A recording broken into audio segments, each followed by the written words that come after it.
Hello all, in this video we will see simplification of context-free grammar, that is how we can simplify a context-free grammar. So the simplification of context-free grammars takes place in three different steps. First step is to avoid null predictions. Null predictions. See, this can be done if and only if the language includes null string. Language does not include null string. For example, if the language is L is equal to A raised to N, B raised to N, if N is greater than or equal to 0, we cannot avoid null predictions, because when N is equal to 0, we won't have any string at all. So that means epsilon is mandatory. Null prediction means epsilon prediction. So epsilon predictions are mandatory. So we can't avoid them. So if n is greater than 0, definitely we don't have to have any null prediction in the grammar.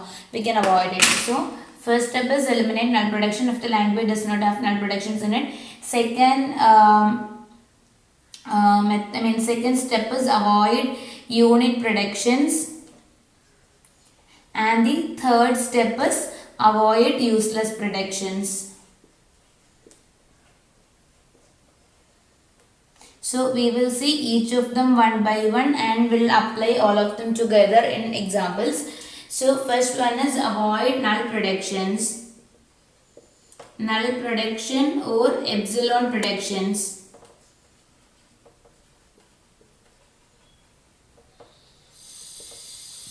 See, for example, if in a grammar, if you have something like x gives a, b or a, and a gives epsilon, here a is deriving epsilon, right? So a is said to be a nullable variable. That is, since a derives epsilon, a is said to be a nullable variable.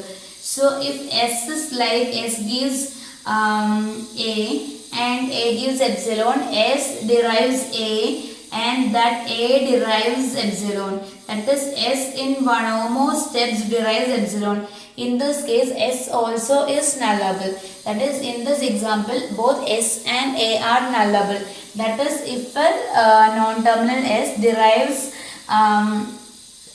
epsilon in 0 or more steps, it is said to be nullable. For example, if s is ab and b also derives epsilon, all the three variables s, a, b, a and b are nullable, because s derives ab, a is nullable, b is nullable. So ab is definitely deriving epsilon, so s is nullable. So if a non-terminal derives epsilon in 0 or more steps, it is said to be a nullable variable. So avoiding null predictions or epsilon predictions deals with nullable variables. So the first thing is to identify all the variables that are nullable. For example, if you are considering this particular grammar, s gives ABCD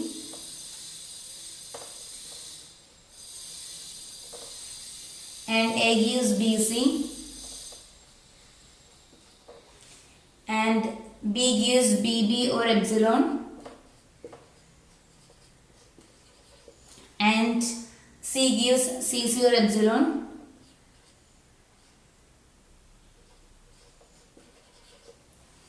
If this is the grammar, this d is small d. If this is the grammar, see, when you look at it, b is nullable because b derives epsilon. So b is nullable. C derives epsilon. So c is nullable. Now a gives BC. So a derives BC and BC derives epsilon. So a is nullable and s derives ABCD. So s is not nullable, but a, b and c are nullable variables, wherein s is not a nullable variable because s does not derive epsilon, because ABC is epsilon, but still the d is there. So s is not nullable, but a, b and c are nullable variables. So this is how we identify nullable variable or nullable non-terminal. I repeat, if a non-terminal derives epsilon in one or more steps, it is said to be a nullable variable. Okay. So what happens now is, since we get a nullable variable, what we have to do is we have to substitute the original grammar with all the combinations by making different variables null at a time. That is, by substituting different variables to null at a time. For example, we have this particular grammar. So we will see what happens after elimination of epsilon predictions. So what happens is S gives A, B, C, D. So write it as it is. So S gives A, B, C, D. So it is written as it is. Now A is nullable. So if you are avoiding A, you can write that B, C, D, E. Now you know that B is nullable. So avoiding that, you can write it as A, C, D. Now you know that C is nullable. So by substituting null to C, you can write it as A, B, D. Now we can go for two letter combinations. A, B is nullable. So you can write C, D. Now you know that A, C is nullable. So you can write B, D.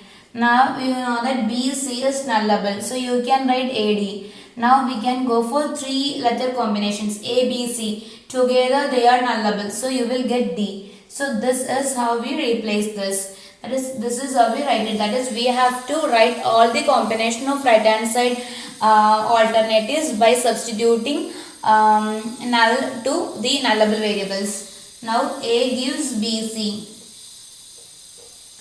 That is the original prediction. Now if you are substituting null to B, you can write C. If you are substituting null to C, you can write BC. See, you know that both B and C are nullable, but you cannot substitute, you cannot write epsilon here. Since both B and C are deriving epsilon, if you are substituting both B and C with epsilon, you will get epsilon, but we are trying to avoid epsilon. So you should not write epsilon. So this is it. Now for B is the original one given. Epsilon, we are avoiding epsilon, so definitely you can't write epsilon. Now this B is nullable. So if you are substituting null to B, you will get simply B. Now for C. Okay, for C, C is the original prediction copied. Now what happens is, if you are substituting epsilon to this C, you will get small letter c. So epsilon cannot be written because we are trying to avoid all the epsilon predictions. So this is what you will get at the end. Okay. So hope this is clear. So this is how we how we are dealing with removal of epsilon predictions.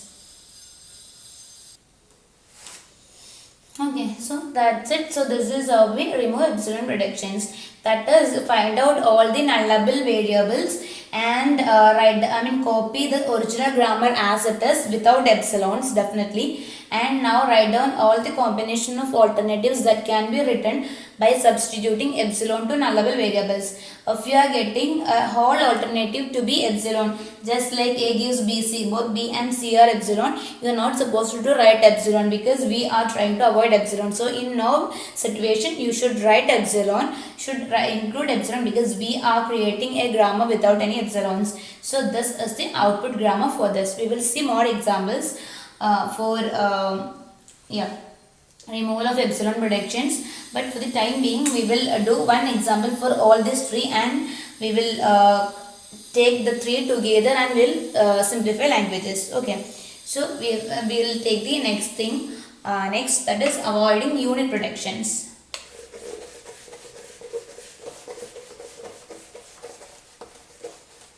So unit predictions are predictions of the format some A gives B, that is a non-terminal is deriving another non-terminal. So we would not like predictions of this format in our grammar, that is non-terminal, a non-terminal yielding another non-terminal. See, please note that if it is A gives some terminal, it is not a unit prediction. If and only if it is both non-terminals on both the ends, it is then a unit prediction. So we need to know how we can do this. So the first step that you need to do obviously is to copy all the non-unit predictions into the final grammar, because if you are given the grammar G and if you want to create the grammar G dash without any unit prediction, what you need to do is copy the grammar without any copy all the non-unit predictions to the final grammar.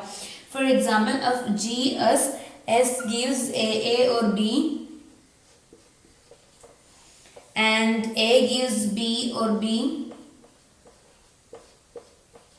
and B gives A or A. If this is the grammar at hand, if the grammar G, now to produce the grammar G dash without any unit prediction, the first step that you need to do is copy all the predictions which are non-unit predictions. For example, S gives AA. It's not a unit prediction because it has two symbols on the right hand side.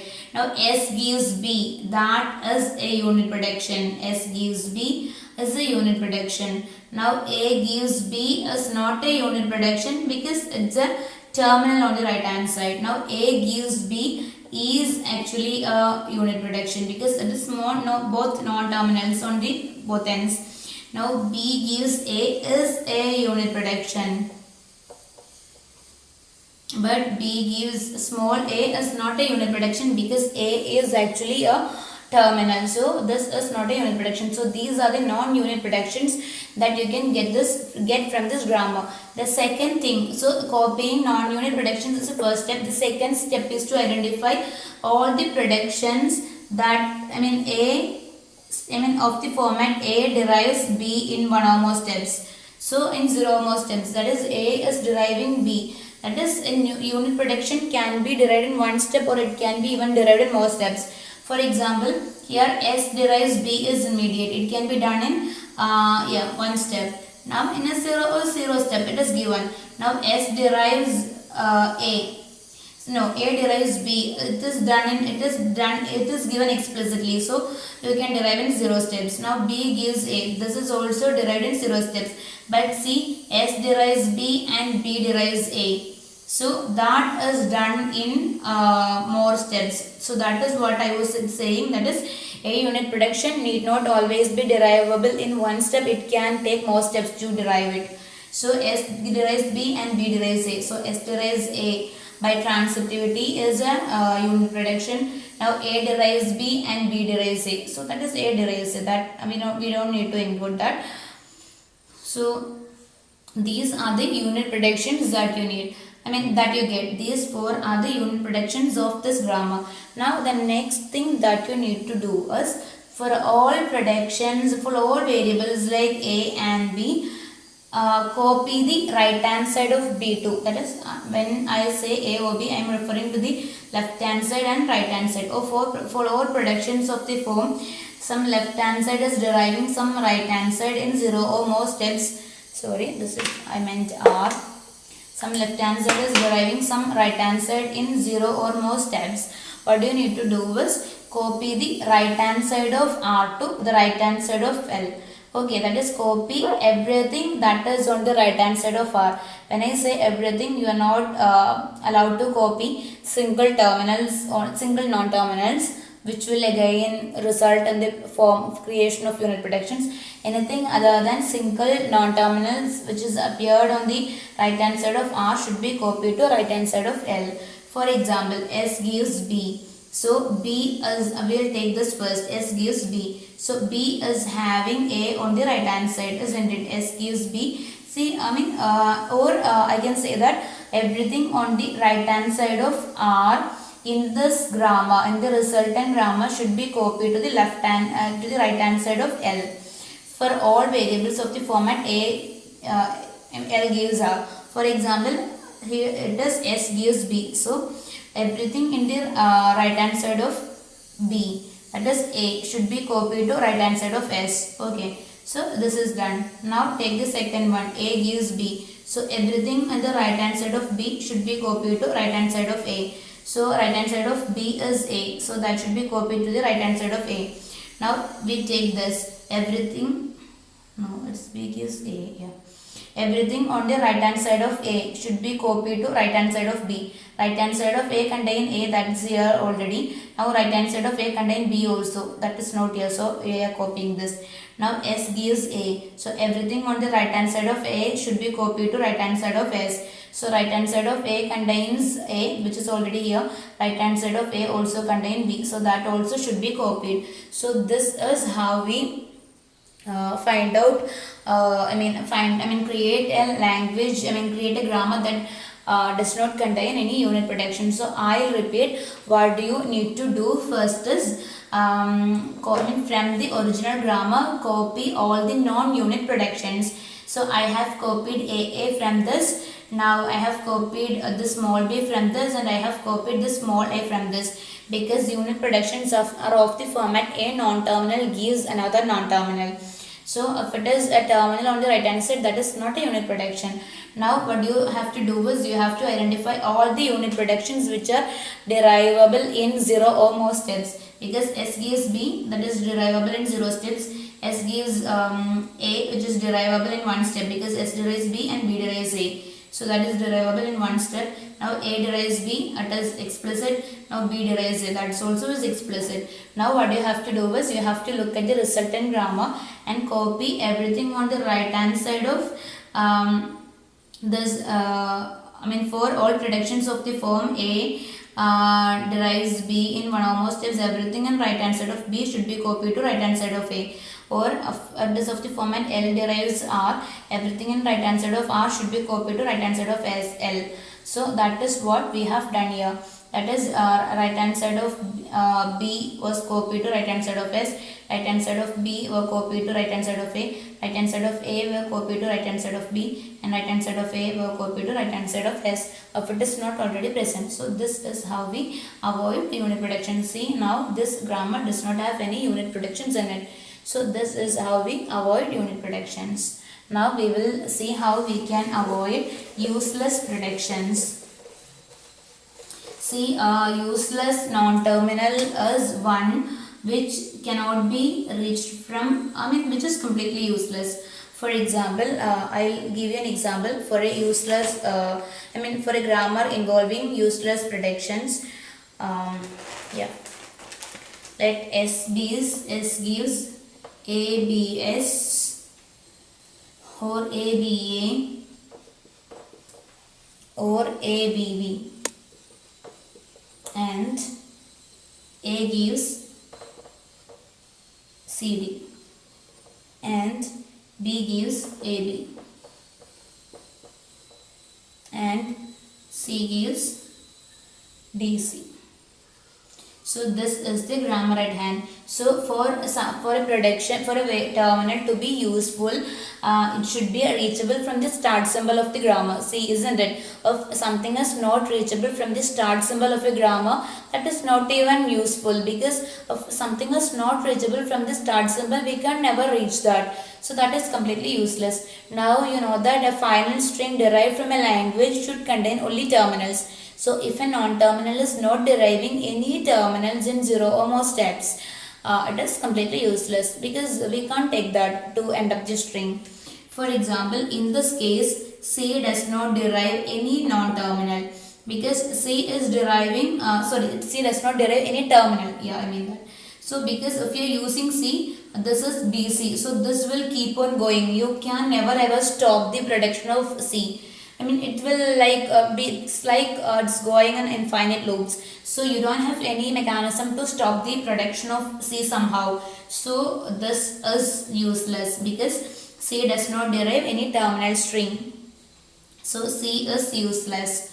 Now B derives AB. Again the prediction of B goes on repeating, because B does not derive any terminal to stop. So B also is useless.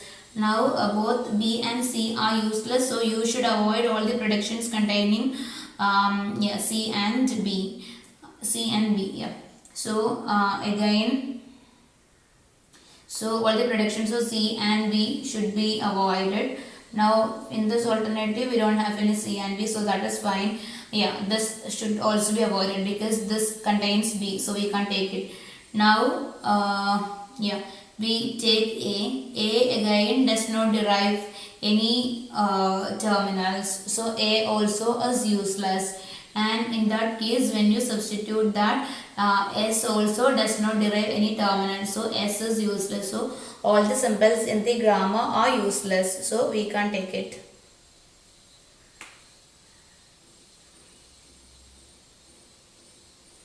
Okay.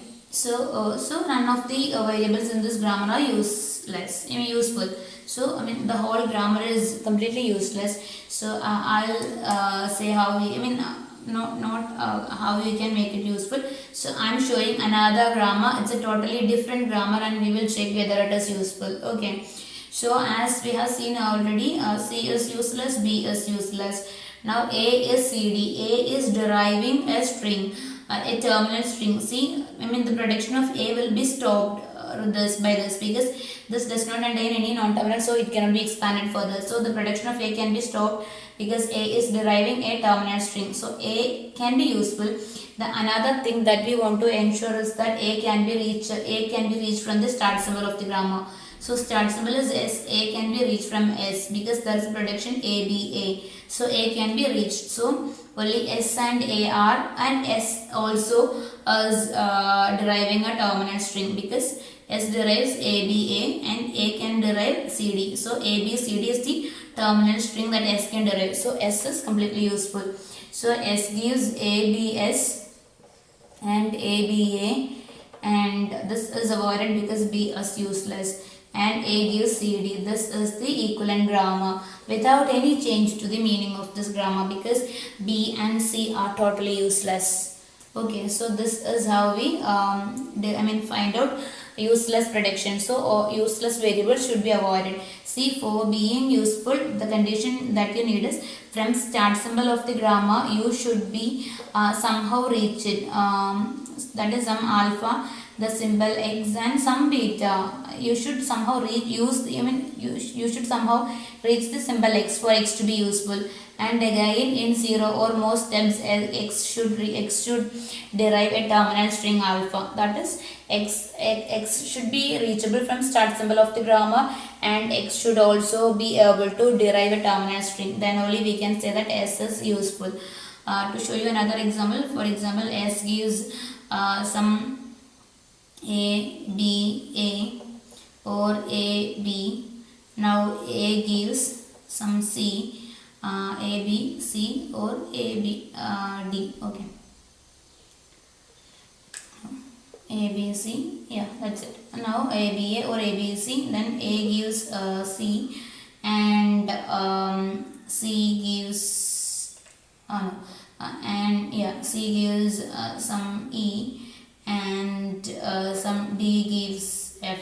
This is the grammar. See, D gives F. D is completely useless because D is not reachable from the start symbol of the grammar. See, D reachable from start symbol of the grammar doesn't mean that it should be on the right hand side of start symbol, but it should somehow be reachable in one or more steps. But however, even if you try the path from S to A and A to C, D is never reachable. So D is not reachable. For example, even if it is like this, C is reachable because from S you can reach A, from A you can reach C. So C again derives the terminal E also. So C is useful. Now from S you can reach A derives a terminal in 2 steps. A derives C and C derives C. So A is also useful. So the only useless symbol is D gives F. So this prediction should be avoided. So this is the final grammar. So this is how we identify useless symbols and eliminate them. Now we will take context-free grammars and we will simplify them. So this is the order. First you have to avoid null predictions. Secondly you have to avoid unit predictions, and as this third step you should avoid useless prediction. And I repeat, null predictions can be avoided only if the language does not contain empty string.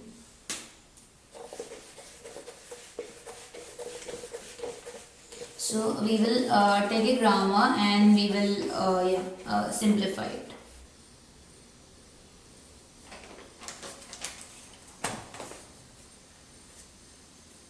So this is the grammar. So as the first step we will avoid null predictions. So here the nullable variables are B is nullable variable because B derives epsilon, and now no other epsilons are present. Now S is not nullable because S contains other strings also. A derives D. So the only nullable variable is B. Yeah, nothing else is nullable. So only nullable variable is B. So what you have to do is you have to substitute. Substitute for null for B. So after eliminating null prediction, that is avoiding null prediction, remove null prediction, what happens is S becomes AAB and AAB, and when you substitute null for B, you will get AA. Here when you substitute null for B, you will get AA. So that is S. Yeah. Now A gives D and B gives BBA.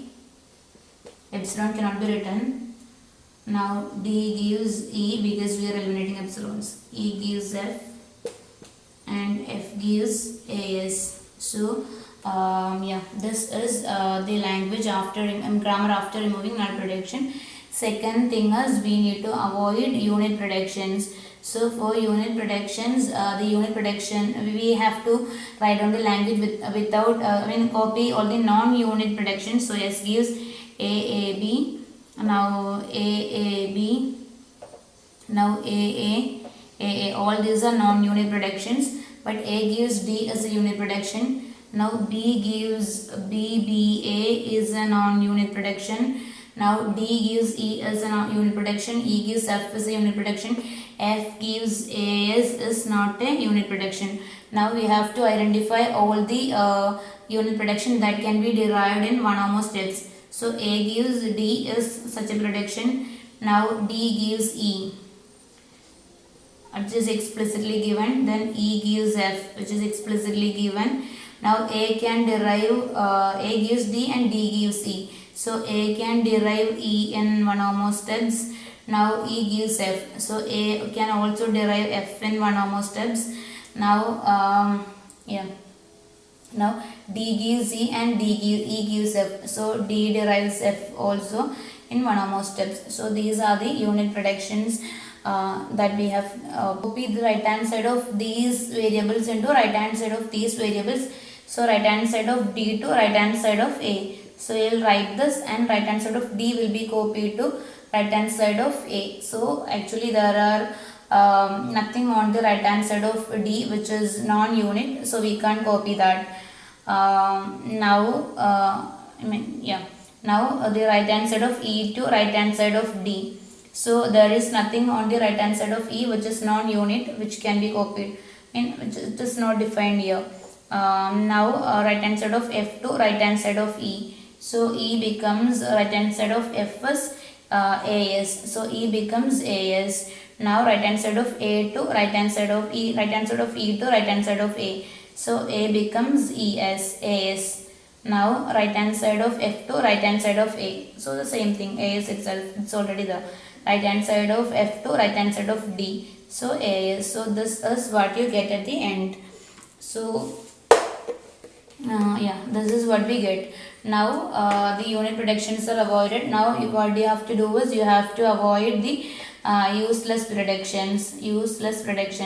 So from S, A can be reached and B can be reached. From B, only A can be reached, and from A, only S can be reached. That is, F cannot be reached from anywhere, D cannot be reached from anywhere, E cannot be reached from anywhere. So F from the start symbol I mean. So F, D and E are useless. So the resulting grammar is S gives A, B, then A, B, A.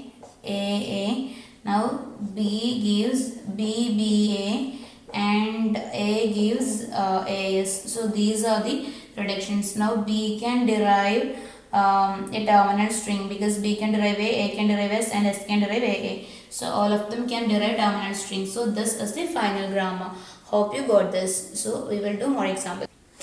So this is the grammar. So first thing is avoiding null prediction. So there are no epsilon on the right hand side. So the first steps can be skipped because we don't have epsilon on the right hand side. Second is avoid useless unit prediction. So we have lots of unit predictions definitely. So one thing that we need to do first is copy all the non-unit predictions. So S gives XY is a non-unit prediction. Now Y gives X gives A is a non-unit prediction. Y gives B is a non-unit prediction, and N gives A as a non-unit prediction. So we have to identify all the unit predictions now. So Y gives Z, Y derives Z.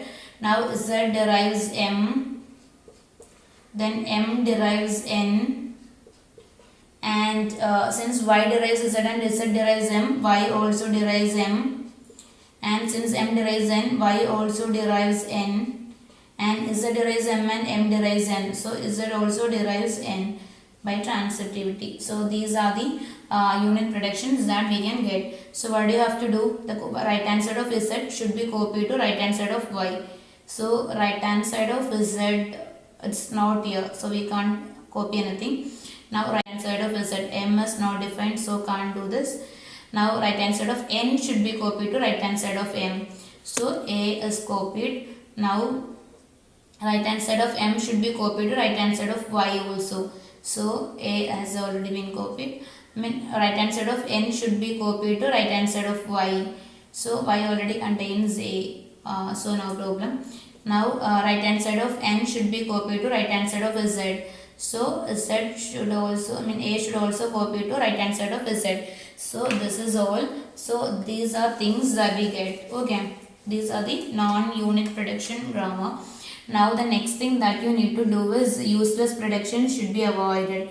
Useless predictions, avoiding useless predictions. So s gives xy. Now s can derive, x can derive a, y can derive a. So s can derive terminal strings for sure. So xy can be taken. Now x derives a, no issues. It can derive terminal string and it is reachable from s. So s can be taken. Now y also is reachable and y also can derive terminal strings. So y can be included. Now n cannot be reachable from any of the previous predictions. M cannot be reached from any of the previous prediction. Z cannot be reached from any of the previous prediction. So this is the final grammar. Hope this is clear. So yeah, that's it. We will move to the next example. Sir, another example. Again, this does not contain any null prediction. So we can go straight to avoiding of unit prediction. Again, no unit predictions at all. So let's think of useless predictions. So a is useful because it is start symbol and it can derive a terminal string. Now x is useful, x can be useful because x is reachable from the start symbol a. But x, let's check whether x can derive any terminal strings. X is deriving z here. So with this we can't say that. Now x is deriving y. X derives x, y, z, and that derives this. Y derives y, x, y, and z, x, and y does not derive any terminal string. So x is useless. And now y cannot be reached from the start symbol of the grammar and z cannot be reached from the start symbol of the grammar. So the only useful prediction is x gives y, x, y, z. So that is the only prediction which is useful to us. This is our next example. So the first step is elimination of null predictions. So null predictions should be eliminated. So b is nullable and a derives b. So a is also nullable. So a and b are nullable variables. So we have to substitute null for a and b. So s gives a. The second a can be replaced with null, so you will get as. Now the first a can be replaced with null, so you will get sa. Now both the a's can be replaced with null, so you will get s. Now ab. Now as is already also there, I will write it. Now ab. Now b is replaced with null, you will get a. Now b. Now asa. So asa. Now this a has been replaced with null. The first a has been replaced with null. Both a's were replaced with null, and b has been replaced with null. Yeah, that is it. So this is what you get. Now the a gives b. If you are substituting null for b, you will get epsilon. So that should not be there. So b gives b. Epsilon should be avoided. So this is what you get after eliminating null prediction. So next thing is avoid unit predictions. So let's avoid unit predictions. So the unit predictions, we can copy the language without any unit prediction. So you will get s gives as. Now s gives sa.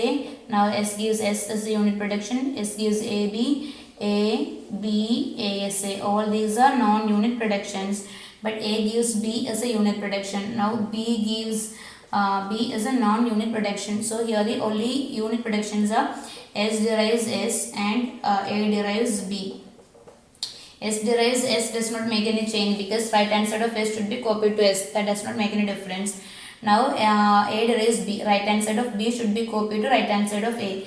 That is A gives B will be added to this. So this is how we eliminate unit production. Now the last thing that you need to do is eliminate useless predictions. Let's see whether there is anything useless.